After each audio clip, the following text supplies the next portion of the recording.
स्वागत है आप लोगों का एक बार फिर से अपने चैनल पर। तो इस वीडियो की जो थियोरी है वो हम लोग कर चुके हैं, ठीक है। और अब हम यहाँ पे करने वाले हैं इसके एमसीक्यू, ठीक है। तो हमारा पहला एमसीक्यू यहाँ पे दिया गया है। इससे पहले आप चैप्टर का एक बार नाम देख लो, ठीक है। ये है क्षेत्रीय राज्य और क्षेत्रीय राज्य पंजाब एवं मैसूर। तो इसी से पंजाब और मैसूर से रिलेटेड जो है क्वेश्चन आपको इस वीडियो में यहाँ पे इस चैप्टर में देखने को मिलने वाले हैं। तो चलिए स्टार्ट करते हैं और इन प्लेटफॉर्म पर आप मुझे फॉलो कर सकते हैं। पहला क्वेश्चन यहाँ पे दिया गया है, रणजीत सिंह के राज्य में सम्मिलित था। क्या क्या सम्मिलित था? तो चार ऑप्शन यहाँ पे दिए गए हैं, आप इन्हें पढ़िए। दिल्ली, ऑप्शन बी है काबुल, ऑप्शन सी है मकराना और ऑप्शन डी है श्रीनगर। तो हमने देखा कि जो राजा रणजीत सिंह थे उन्होंने उन्होंने ना श्रीनगर की तरफ कब्जा किया था, ठीक है। तो श्रीनगर यहाँ पे राइट आंसर हो जाएगा। इसकी एक्सप्लेनेशन भी हम देखेंगे। राजा रणजीत सिंह का जन्म 13 नवंबर 1780 में सुकरचकिया मिसल के मुखिया महासिंह के घर में हुआ था। तो ये भी सुकरचकिया मिसल के थे। महाराजा रणजीत सिंह और अंग्रेजों के बीच 25 अप्रैल 1809 को अमृतसर की संधि हुई थी। संधि का तात्कालिक प्रभाव यह हुआ कि रणजीत सिंह का सतलज पार के सिख राजाओं के ऊपर प्रभुत्व जमाने का स्वप्न टूट गया, ठीक है। पर बहुत बड़ी बला टल गई थी ये संधि होने से, क्योंकि फिर वो है ना कि डायरेक्ट उन्हें अंग्रेजों से लड़ना पड़ता, तो वो चीज़ नहीं हुई। परंतु दूसरी ओर जैसा कनिंघम ने कहा है कि रणजीत सिंह को पश्चिम दिशा में प्रसार करने की खुली छूट मिली थी, तो पश्चिम दिशा में आते थे। 1818 ईस्वी में उन्होंने मुल्तान जीत लिया, 1819 में उन्होंने कश्मीर जीत लिया और 1834 में उन्होंने पेशावर और खैबर पख्तून को जीत लिया। इस प्रकार प्रश्नगत विकल्पों में श्रीनगर रणजीत सिंह के कश्मीर राज्य में सम्मिलित था, ठीक है। रणजीत सिंह का संबंध किस मिसल से था? तो अभी मैंने बताया सुकरचकिया। अगला प्रश्न है, रणजीत सिंह किस मिसल से संबंधित थे? तो सुकरचकिया, ठीक है। सुकरचकिया मिसल के थे राजा रणजीत सिंह। महाराजा रणजीत सिंह के राज्य की राजधानी क्या थी? तो उन्होंने जब शासक जमान शाह ने उनको जब लाहौर दिया था तो उन्होंने लाहौर को ही अपनी राजधानी बना लिया था। और लाहौर पॉलिटिकल राजधानी थी और जो धार्मिक राजधानी थी वो थी अमृतसर, ठीक है। और ये हुआ कैसे था? तो 1798 ईस्वी में अफगानिस्तान के शासक जमान शाह ने पंजाब पर आक्रमण किया और वापस जाते समय उनकी तोपें जो है चिनाब नदी में गिर गईं। तो रणजीत सिंह ने क्या किया कि उन तोपों को निकलवा के वापस जमान शाह को भिजवा दिए। तो उसकी इस सेवा के बदले में जमान शाह ने उसे लाहौर बोल दिया कि भाई तुमने ना मेरी जो तोपें हैं वापस करके बहुत अच्छा काम किया, मैं तुमसे बहुत खुश हूँ, जाओ जाके तुम लाहौर पे अधिकार कर लो, लाहौर तुम्हारा आज के बाद। तो फिर रणजीत सिंह ने भी बिना देरी के जो है तत्काल लाहौर पर अधिकार कर लिया। कब? 1799 में, और उसे अपनी राजधानी बना लिया। और उसके बाद में अगला प्रश्न है यहाँ पे, राजा रणजीत सिंह ने किस स्थान पर अदालत आला की स्थापना की? तो उनकी जो कैपिटल थी लाहौर, वहीं पर उन्होंने अदालत आला की जो है स्थापना की। अदालत आला का मतलब था सर्वोच्च अदालत, ठीक है। और उसके जो प्रधान न्यायाधीश थे वो खुद राजा रणजीत सिंह बनते थे। अमृतसर की संधि महाराजा रणजीत सिंह और किस किस के बीच में हुई थी? तो ये है लॉर्ड मिंटो के बीच में हुई थी। अंग्रेज तो सबको पता है कि अंग्रेजों के बीच में हुई थी। अंग्रेजों में कौन? तो लॉर्ड मिंटो के बीच में हुई थी। अब नीचे एक्सप्लेनेशन दी गई है कि 25 अप्रैल 1809 को बंगाल के तत्कालीन गवर्नर जनरल लॉर्ड मिंटो प्रथम की तरफ से चार्ल्स मैटकॉफ तथा रणजीत सिंह के मध्य अमृतसर की संधि हुई, जिसके तहत निम्नलिखित प्रावधान थे। नंबर 1, सतलज नदी दोनों के क्षेत्रों को पृथक करने वाली सीमा मान ली गई। और दूसरा, दोनों ने एक दूसरे के प्रति मित्रता रखने का आश्वासन दिया। इसका उल्लंघन करने पर अथवा मित्रता के सिद्धांतों को तोड़ने पर यह संधि निष्प्रभावी हो जाएगी, ठीक है। तो ये अमृतसर संधि के प्रावधान थे कुछ। अगला प्रश्न है, रणजीत सिंह ने सुप्रसिद्ध कोहिनूर हीरा प्राप्त किया था किससे? तो शाह शुजा से प्राप्त किया था इन्होंने।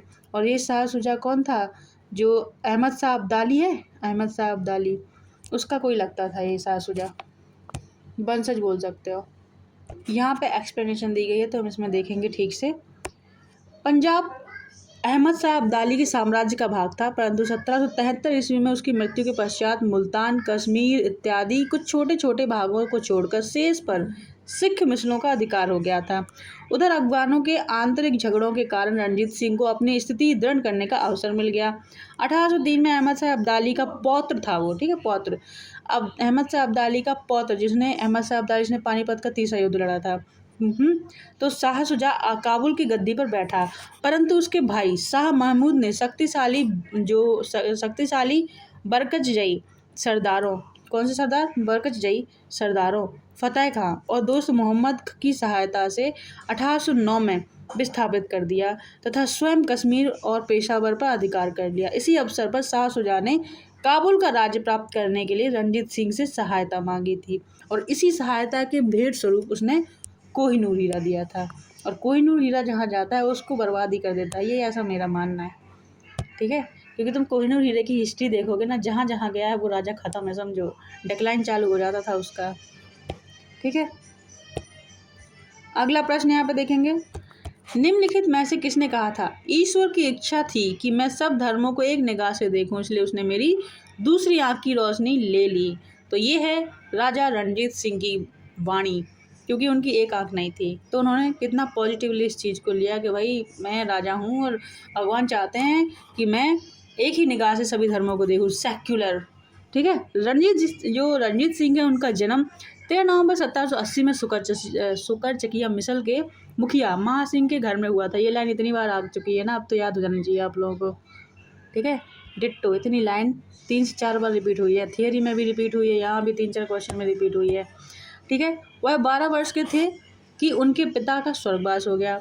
कब से संभाल रहे हैं वो राजपाट, सोचो। 1792 से 1797 ईस्वी तक प्रतिशासन परिषद, जिसमें इनकी माता, सास और दीवान लखपत राय थे, ने कार्य को चलाया था। 1797 ईस्वी में उन्होंने समस्त कार्यभार स्वयं संभाल लिया। रणजीत सिंह ने लाहौर पर 1799 ईस्वी में और अमृतसर पर 1802 ईस्वी में विजय प्राप्त की। रणजीत सिंह एक योग्य शासक थे, नो डाउट। उन्होंने कहा था कि ईश्वर की इच्छा है कि मैं सब धर्मों को एक निगाह से देखूं, इसलिए उन्होंने मेरी दूसरी आंख छीन ली, दूसरी आंख की रोशनी ले ली। अगला प्रश्न है यहाँ पे, महाराजा रणजीत सिंह के उत्तराधिकारी थे कौन थे, खड़क सिंह, ठीक है। 1839 ईस्वी में रणजीत सिंह की मृत्यु के बाद उनका पुत्र खड़क सिंह सिंहासन पर बैठा था, ठीक है। इसके बाद हम देखने वाले हैं, रणजीत सिंह की मृत्यु के बाद में उनका पुत्र खड़क सिंह सिंहासन पर बैठा। सिख राज्य का अंतिम राजा कौन था, तो वो थे दलीप सिंह। इन्हें बाद में ब्रिटेन भेज दिया गया था और फ्रांस में इनकी मृत्यु हो गई थी, ठीक है। अगला प्रश्न देखेंगे यहाँ पे हम, पंजाब के पूर्व महाराजा दलीप सिंह के विषय में निम्नलिखित में से कौन से कथन सत्य है। हाँ, ये वाला क्वेश्चन मैंने थियरी में भी कराया है, ठीक। और 23 अक्टूबर 1893 को उनका निधन पेरिस में हुआ था, बिल्कुल फ्रांस पेरिस में हुआ था उनका निधन, ठीक है, ये सही है। नासिक में उनकी अंत्येष्टि हुई थी, नहीं, ब्रिटेन में हुई थी। कहाँ हुई थी, ब्रिटेन में। उन्होंने कभी भी सिख धर्म को नहीं छोड़ दिया था, उन्होंने ईसाई धर्म अपना लिया था। कौन सा, ईसाई धर्म अपना लिया था। वह कभी भी रूस नहीं गए थे, उन्होंने रूस की यात्रा की थी, क्या की थी, रूस की यात्रा की थी। तो ये 3-4 मैंने बता दिए यहाँ पे, इसकी थ्योरी पढ़ना है आपको, यहाँ पे आप पढ़ सकते हो वीडियो को पॉज करके, ठीक है। इनकी अंत्येष्टि इंग्लैंड में हुई थी। अगला प्रश्न है, सिख साम्राज्य का अंतिम शासक कौन था, तो फिर से वही क्वेश्चन है, दलीप सिंह, ठीक। अगला प्रश्न है, पंजाब के विलय के संबंध में निम्नलिखित कथनों में से कौन सा कथन असत्य है, ठीक है। 29 मार्च 1849 को गवर्नर जनरल की ओर से घोषणा हुई कि पंजाब राज्य समाप्त हो गया है। इसमें पूछा गया असत्य है, तो ये असत्य नहीं है, ये सत्य है, ठीक है। अब तक पूरा राज्य खत्म हो चुका था। महाराजा दलीप सिंह के सभी प्रदेश भारतीय ब्रिटिश साम्राज्य का हिस्सा बन गए, ये भी सही है, उन्होंने पूरा हथिया लिया था। दलीप सिंह को 2,50,000 वार्षिक पेंशन दे दी गई, नहीं, उन्हें 5 लाख या 4-5 लाख की जो वार्षिक पेंशन थी उस पर रखा गया, उपयुक्त में से कोई नहीं, ठीक है। तो एक गलत है, सी यहाँ पे आपका जो है राइट आंसर हो जाएगा। उन्हें 4-5 लाख, ये देखो, उन्हें लगभग 40,000 पाउंड, जो कि 4-5 लाख रुपए होते थे उस टाइम पे, की वार्षिक पेंशन दे दी गई और शिक्षा प्राप्त करने के लिए इंग्लैंड भेज दिया गया। इनकी मृत्यु कहाँ पे हुई थी, मृत्यु हुई थी फ्रांस पेरिस में। कहाँ हुई थी, फ्रांस पेरिस में हुई थी। उनकी अंत्येष्टि हुई थी ब्रिटेन में। कहाँ हुई थी, ब्रिटेन में। पंजाब के विलय के पश्चात पंजाब पर शासन करने के लिए निम्नलिखित में से कौन 3 परिषद का सदस्य नहीं था। तो अभी मैंने थियरी जब कराई तो उसमें इन तीनों का नाम थे, तो उसमें पूछा गया सदस्य नहीं था, तो ये ए नहीं थे। ठीक। और ऊपर देखेंगे, हाँ, सी ऑप्शन है जॉन लॉरेंस और जॉर्ज रॉबर्ट मॉन्टेमोगरी। यूपीएससी मेंस ए और डी इसमें दोनों आंसर बताया गया, क्योंकि ये भी नहीं थे और ए भी नहीं था, तो ए एंड डी हो जाएगा। और ऐसा तो हो नहीं सकता, तो ये आंसर गलत था। तो कोई बात नहीं, हम लोग यहाँ पे थियरी देखेंगे कौन कौन थे। पंजाब के ब्रिटिश साम्राज्य की विलय के बाद लॉर्ड डलहौजी 1849 ईस्वी में पंजाब पर शासन करने के लिए तीन लोगों की एक परिषद का गठन किया, जिसमें सर हेनरी लॉरेंस को अध्यक्ष बनाया गया। जॉन लॉरेंस, हेनरी लॉरेंस और जॉन लॉरेंस और चार्ल्स ग्रैनविल मॉनसेन को सदस्य बनाया। ये तीन लोग हो गए। एच.एम. इलियट तथा रॉबर्ट मॉन्टमोगरी इस परिषद के संबंधित नहीं थे। प्रथम आंग्ल मैसूर युद्ध 1767 से 69 में कौन विजयी हुआ था? बी, हैदर अली। अगला है, मतलब कि इसकी एक्सप्लेनेशन भी हम देखेंगे। तो प्रथम आंग्ल मैसूर युद्ध 1767 से लेकर 69 ईस्वी में अंग्रेजों और हैदर अली के मध्य में हुआ था। ठीक है। निजाम मराठे एवं अंग्रेज हैदर के विरुद्ध एक त्रिगुट संधि में सम्मिलित हुए। ठीक है। निजाम, मराठे और ये तो एक गुट बना जब निजाम हैदराबाद का, मराठे और अंग्रेज ये तीनों साथ में आ गए। फिर एक गुट बना था जब हैदर अली ने संधि की थी, तो यहाँ पे हैदर अली, ठीक है, ये हैदर अली मान लेते हैं यहाँ पे, मराठे और निज़ाम, एक ये वाला त्रिगुट बना था। ठीक है। तो जो पहला वाला जो था उसमें क्या हुआ, उसमें अंग्रेजों ने गुट बनाया था और जो हैदर अली था उनने इन तीनों को हराया था। हैदर अली ने अपनी कूटनीति और सूझबूझ से इस त्रिगुट को भंग करने का प्रयास किया। उसने मराठों को धन देकर, निजाम को प्रदेश का प्रलोभन देकर अपनी ओर मिला लिया, फिर कर्नाटक पर आक्रमण किया। तो ये दूसरा वाला त्रिगुट बन गया यहाँ पे। अंग्रेजों की प्रारंभिक सफलता के कारण निजाम पुनः अंग्रेजों की ओर चला गया। ठीक है। हैदर अली ने उत्साहपूर्वक लड़ते हुए 1768 में मंगलौर पर अधिकार कर लिया। मार्च 1769 ईस्वी में उसकी सेनाएं मद्रास तक जा पहुंची थी। ठीक है। अंग्रेजों ने व्यवस्था में हैदर अली की शर्तों पर 4 अप्रैल 1759 को मद्रास की संधि की। ठीक है। मद्रास की संधि हुई थी पहली बारी में। अगला प्रश्न है 16। निम्नलिखित में से कौन 1755 में डिंडीगुल मैसूर में एक आधुनिक शास्त्रागार की स्थापना की थी? तो ये की थी इसने, हैदर अली ने। 1742 में वेंकट राय के नेतृत्व में मैसूर सेना ने डिंडीगुल पर विजय प्राप्त की। 1755 ईस्वी में मैसूर के महाराजा ने स्थिति को संभालने के लिए हैदर अली को डिंडीगुल भेजा और 1755 में हैदर अली ने डिंडीगुल पर कब्जा कर लिया। इस किले को एक सैन्य चौकी में बदल दिया। बाद में हैदर अली मैसूर का वास्तविक शासक बन गया। 1777 ईस्वी में उन्होंने पुरसान मीर साहेब को डिंडीगुल का गवर्नर नियुक्त किया। ठीक है। अगला प्रश्न देखेंगे। अगला प्रश्न है ब्रिटिश जनरल जिसने हैदर अली को पोर्टोनोवा के युद्ध में हराया था। ब्रिटिश जनरल जिसने हैदर अली को पोर्टोनोवा के युद्ध में हराया था वो था सर आयरकूट। कौन था? Sir Eyre Coote. 1781 ईस्वी में हैदर अली का सामना अंग्रेज जनरल आयरकूट से हुआ, जिसने पोर्टोनोवा के युद्ध में हैदर अली को परास्त किया। अगला प्रश्न है टीपू सुल्तान ने अपनी राजधानी बनाई थी, तो उसने श्रीरंगपट्टनम को अपनी राजधानी बनाई थी। ठीक। अगला प्रश्न है निम्नलिखित भारतीय शासकों में से कौन था जिसने विदेशों में आधुनिक पद्धति से दूतावास स्थापित किए थे? तो अभी हमने देखा था हैदर अली ये सब कर रहा था। ठीक है। आगे 20 क्वेश्चन नंबर 20। टीपू सुल्तान ने ब्रिटिश सेना को 1780 में हराया था। कब हराया था? 1780 में हराया था, पोल्लीलूर में। ठीक। कहाँ पे हराया था? पोल्लीलूर में। तो इसकी एक्सप्लेनेशन देख लेते हैं, इंपॉर्टेंट है।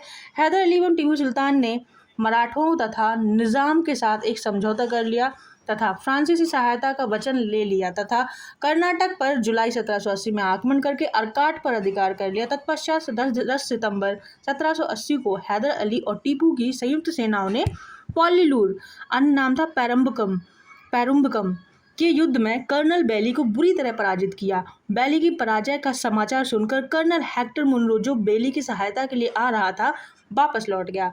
अतः विकल्प भी सही है। अगला प्रश्न हम यहाँ पे देखेंगे। अंग्रेजों ने श्रीरंगपट्टनम की संधि किसके साथ में की थी? तो श्रीरंगपट्टनम की संधि किसके साथ में हो सकती है? टीपू सुल्तान के साथ में, क्योंकि वही बचा था। हैदर अली खत्म हो गया था सेकंड वॉर में। ठीक। इसकी एक्सप्लेनेशन देख लेते हैं। तृतीय आंग्ल मैसूर युद्ध 1790 से लेकर 92 का अवसान श्रीरंगपट्टनम की संधि, अवसान मतलब खत्म, तो श्रीरंगपट्टनम की संधि से हुआ था। एक कॉल आ गई थी, सुबह चली गई थी, कोई बात नहीं, स्टार्ट करते हैं। तृतीय आंग्ल मैसूर युद्ध का अवसान श्रीरंगपट्टनम की संधि से हुआ था। अवसान मतलब मैं बता रही थी, अवसान का मतलब होता है समाप्त करना, ठीक है। इस संधि में अंग्रेजों की ओर से कॉर्नवालिस तथा मैसूर की ओर से टीपू सुल्तान डट रहा था, टीपू सुल्तान। इसके अनुसार टीपू को अपने राज्य का लगभग आधा भाग अंग्रेजों को तथा उनके साथियों को देना पड़ा। तो ये तृतीय जो तृतीय मैसूर युद्ध जो था, जो टीपू सुल्तान के लिए बहुत ज़्यादा अपमानजनक संधि थी, ऐसा मानो। और साथ ही युद्ध के हार जाने के रूप में टीपू को 3 करोड़ रुपए देने पड़े। मतलब एक तो उसका आधा राज्य चला गया था, ठीक है, उतना विवश हो गया कि उसको अपने बच्चे भी देने पड़े थे ऊपर से, ठीक, और 3 करोड़ रुपए और अलग से फाइन मार दी कि वो उठ ही ना पाए दोबारा कभी, अंग्रेजों को देना था। श्रीरंगपट्टनम की संधि में यह शामिल था कि जब तक टीपू 3 करोड़ रुपए नहीं दे देता तब तक उसके 2 पुत्र उसके कब्जे में रहेंगे। कॉर्नवालिस ने इसी संधि को बाद में टिप्पणी की कि हमने अपने शत्रु को प्रभावशाली ढंग से पंगु बना दिया तथा साथियों को भी शक्तिशाली नहीं होने दिया। तो किसने कहा था? कॉर्नवालिस ने कहा था ये वाली लाइन, कि इनका मतलब ये हुआ ना कि इन्होंने ना क्या किया, मैसूर इतना परेशान कर रहा था अंग्रेजों को, ठीक है, और मराठा और निजाम के साथ में इनने क्या किया कि संधि कर ली कि तुम दोनों कुछ मत करना, मैं देख लूँगा पूरा का पूरा, ठीक है। तो इन दोनों ने कुछ नहीं किया, मदद के लिए आगे नहीं आए, फिर बाद में इनकी भी बारी आती है, तो ये भी अपना भुगतते हैं। आगे, टीपू सुल्तान अंग्रेजों के साथ युद्ध में कब मारे गए? तो ये है बी, 1799 में। हमारे इंडियन राजाओं की दिक्कत यही थी, विदेशियों के साथ में एक साथ आके नहीं लड़ते थे, ठीक है, पर खैर हिस्ट्री तो हिस्ट्री है। अगला प्रश्न है, प्रथम आंग्ल मैसूर युद्ध सुमेलित करना है इसको। तो प्रथम आंग्ल मैसूर कौन सा सुमेलित है? प्रथम आंग्ल मैसूर युद्ध हैदर अली पराजित हुआ, नहीं, हैदर अली जीत गया था पहले वाली में। दूसरा वाला, द्वितीय आंग्ल मैसूर युद्ध हैदर अली ने अंग्रेजों को पराजित किया था, हैदर अली ने अंग्रेजों को पराजित किया था, नहीं, ये दोनों एक दूसरे के अपोजिट है। दूसरी वाली में वो खुद हार गया था, एक्चुअली खत्म ही हो गया था ऊपर से। तृतीय आंग्ल मैसूर युद्ध, टीपू सुल्तान युद्ध जीता और अपना भूभाग अंग्रेजों को नहीं दिया। तो अभी अभी हमने यहाँ पे एक्सप्लेनेशन देखी कि वो हार गया था और बुरी तरह से उसे 5 करोड़ रुपए भी देने थे, अपने पुत्र भी देने पड़े। चतुर्थ आंग्ल मैसूर युद्ध, टीपू पराजित किया गया और युद्ध के मध्य दिवंगत हो गया। हाँ, ये चौथा एकदम सही है, ठीक है। तो ये इसकी एक्सप्लेनेशन है, वीडियो को पॉज करके एक बार पढ़ लेना, ठीक। अगला प्रश्न देखेंगे, क्वेश्चन नंबर 24। क्वेश्चन नंबर 24 दिया गया है, सूची 1 को सूची 2 से सम्मिलित करना है। संधियाँ दी गई हैं, दूसरी साइड डेट दी गई है कि कौन सी संधि कब की गई। तो इलाहाबाद की संधि की गई थी 1765 में, कब की गई थी? 1765 में। मंगलौर की संधि की गई थी 1784 में, कब की गई थी? 1784 में। सालबाई की संधि की गई थी 1782 में, और मद्रास की संधि आपकी 1769 में की गई थी, ठीक है, मद्रास की संधि 1769 में। तो इस हिसाब से ए का डी, ए का 4, सी यहाँ पे आपका राइट आंसर हो जाएगा, ठीक है, 1 और 3, ठीक। अगला प्रश्न देखेंगे, यहाँ पे अच्छा एक्सप्लेनेशन भी दी गई है थोड़ी सी, इसको एक बार देख लेते हैं। इलाहाबाद की प्रथम संधि अंग्रेजों और मुगल सम्राट शाह आलम द्वितीय के मध्य 12 अगस्त 1765 को हुई, जबकि इलाहाबाद की द्वितीय संधि अवध के नवाब शुजाउद्दौला और अंग्रेजों के बीच में 1765 में हुई। मंगलौर की संधि द्वितीय आंग्ल मैसूर युद्ध 1780-84 ईस्वी के बाद अंग्रेजों और टीपू सुल्तान के मध्य हुई 1784 ईस्वी में। सालवाई की संधि प्रथम आंग्ल मराठा युद्ध के दौरान महाजी सिंधिया की मध्यस्थता में अंग्रेजों और मराठों के बीच में हुई थी, ठीक है। और मद्रास की संधि प्रथम आंग्ल मैसूर युद्ध में हैदर अली और अंग्रेजों के बीच में हुई थी, कब हुई थी? 1769 में। तो ऐसे क्वेश्चन भी पूछ लिए जाते हैं, ज़्यादा पुराना क्वेश्चन नहीं है, ये यूपीपीसीएसपी 2019 का ही प्रश्न है, ठीक है। आगे देखेंगे, बेगम समरू, हाँ, ये बेगम समरू जो है सरदना की क्वीन थी, कौन थी? क्वीन। इनके पति ख़त्म हो गए थे, उसके बाद में क्वीन, उनके बाद में इन्हें ही बनाया गया था, ठीक है, अरे ठीक है। और बेगम समरू एक अति प्रसिद्ध चर्च का निर्माण कराया था, तो वो कराया था सरदना में, ठीक है। मार्क्विस की उपाधि दी गई थी किसको? वेलेज अली को, आर्थर वेलेज अली को। तो जब चौथा आंग्ल मैसूर युद्ध अंग्रेज जीत गए थे तब बना था ये, ठीक है।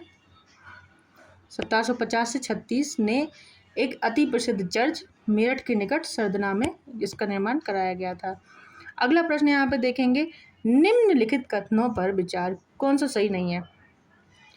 अली मर्दाना खान ने बंगाल में राजस्व कृषि पद्धति प्रारंभ की। अली मर्दाना खान ने राजस्व कृषि पद्धति प्रारंभ की।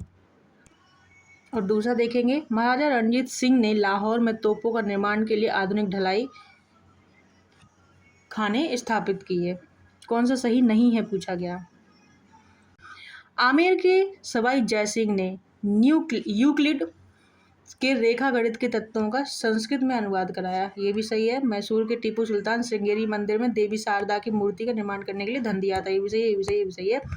ए वाला जो है आपका सही नहीं है, तो इसका जो राइट आंसर हो जाएगा ऑप्शन ए हो जाएगा। और यहाँ पे अली मर्दाना खान नहीं होंगे, मुर्शीद कुली खान होंगे। कौन से? मुर्शीद कुली खान।